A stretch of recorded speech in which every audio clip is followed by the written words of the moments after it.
nagkaanuhan na sila ni Alda. Wala ba?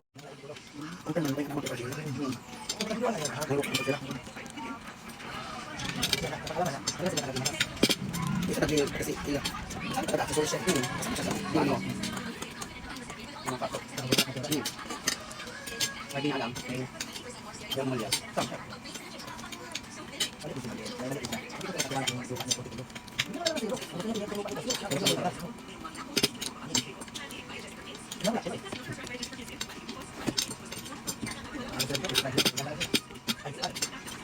Soalnya kami mengajar kalau siap bapak kalau bisa mereka ada sekali kali bapak yang bahan kayaknya suka kayak ini pakai yang bapak pakai semua nambah ya kayak ini oh ada kami tahu kan angkat ini kan bapak tak nanti pembiayaan apa nanti itu main DS dua karton ini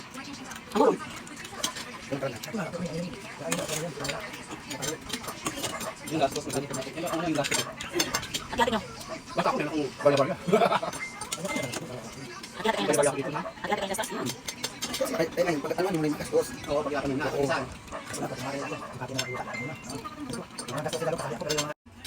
Si Nora. Nora yung sumama sa atin. Sinanla nila yung titulo? Kasama si Nora? Oo. Sila nga magkasama eh. Alam ko yan. Hindi. Sila nga. Hindi, nasamala na. Ang nag-receive sa pila kasi ilagama. Siya ang nabuthan. Siya ang naging sa kanya. Life na galing. Kasama siya doon. Alam niya yun. Pero about money lang nga. Yes, sila lang yun naman magkaan. Ang tanong ko doon, bakit pinagkatiwala ang titulo ng Los na yun? Los ba yun? Ang pangalan mo?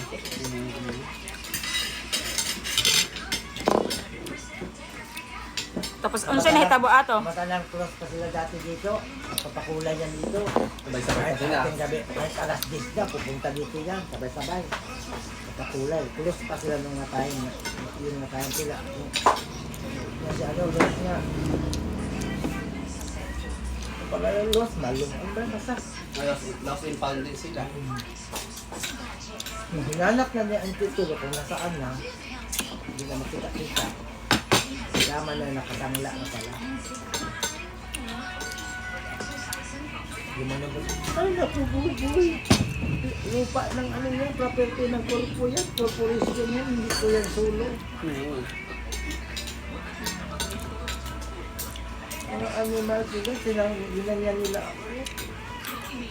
Korporasyon yan. Sabi ko, bakit yun po naman kasi pinagkatiwala yan ka? Mga brand nyo yung mga titulo, dapat Xerox lang. Sabi niya, wala ka ba sa health test niya? Mga print test niya.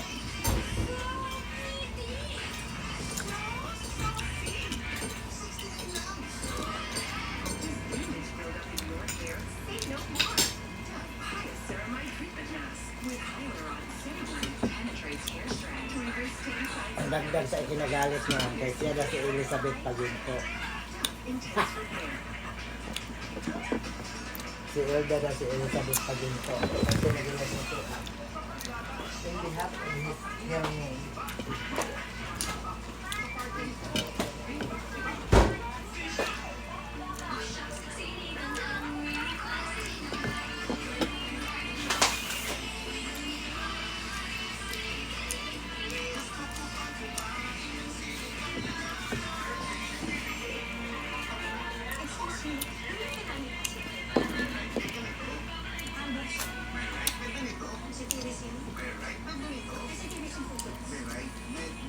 Maring win now I know.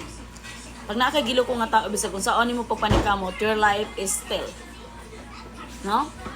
Tanaway ang life karon, di ba? Wala jud kay makita nga na invest good niya nga klaro. Puro lang mga utang-utang and then you can pay 20 years,